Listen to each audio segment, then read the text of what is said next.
9 p.m.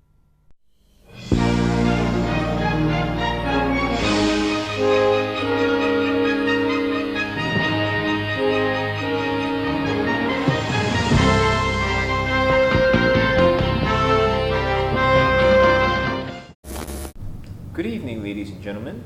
It's time for breakfast in Pulau Tekong, time for dinner in Central, and time to get up and go home from Clarke Quay. This is Eli Kong and Jia Wei, bringing you the Gong Jia Wei Report, the only news channel dedicated to bringing you news without commercials until we find a sponsor. Today's top story: a 60-year-old man has been hospitalized for minor injuries after a 5-year-old boy ran over his foot with a shopping trolley. The government has responded with setting up metal barriers marking no trolley zones and employing trolley attendants to ensure all trolley users are of the age 19 and above. In other local news, the government has announced yet another new set of dialogue sessions will be happening this August. MP in charge Mr. Todd Oni has yet to give any details, except that it will be about a pressing and relevant issue to millions of Singaporeans that will be followed up with another set of dialogue sessions.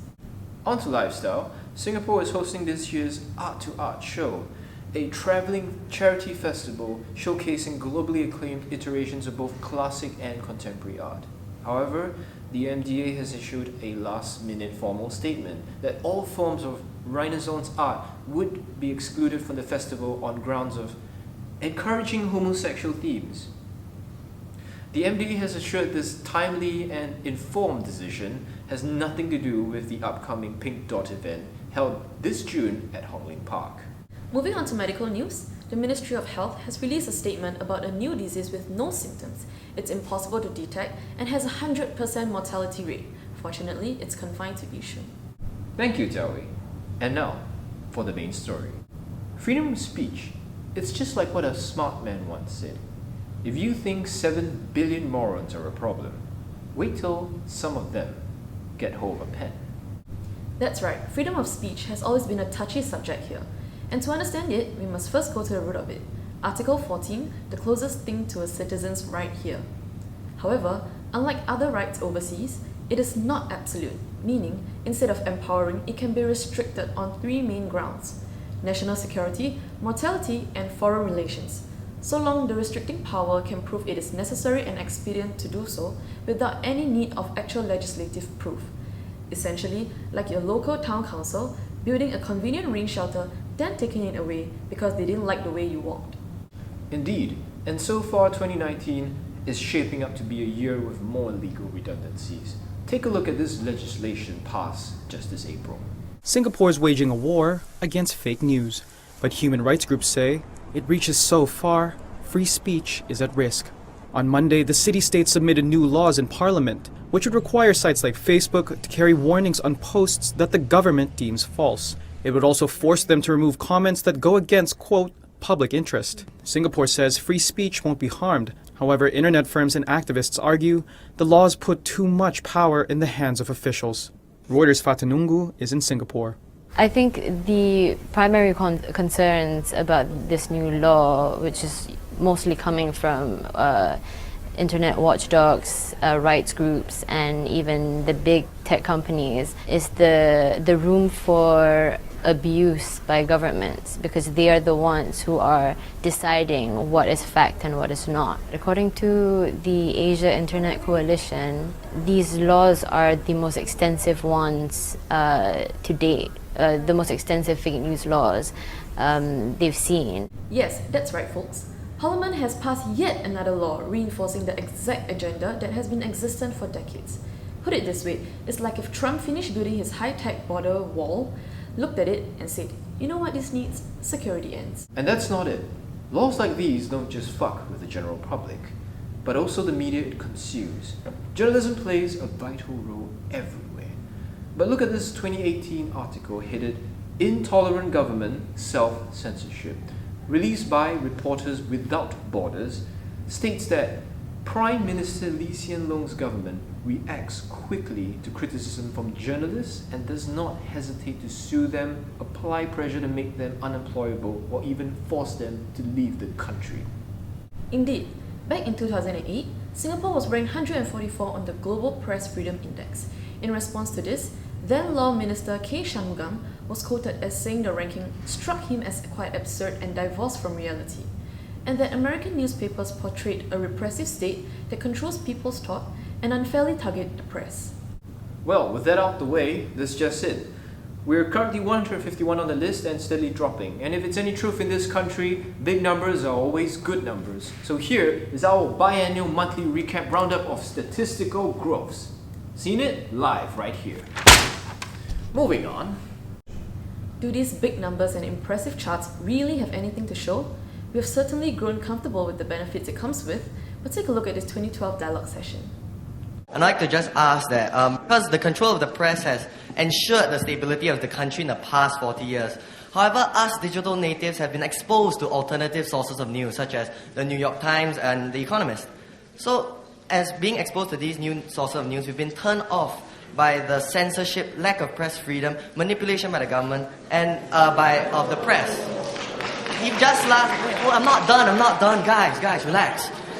Just last year, we even arrested a journalist. So what would the government do to address these concerns of the new generation regarding press freedom?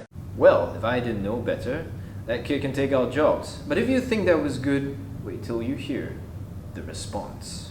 We think that we can discern the truth from the untruth, but actually, when you throw a lot of mud, some sticks in the end, even if they're all untruths.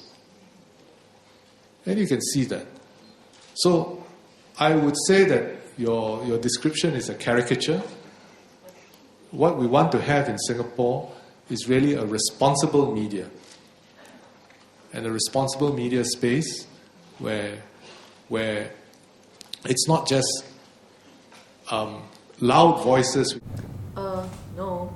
I'm sorry, it's one thing to call press control a caricature, but I'm pretty sure that same control got that journalist arrested.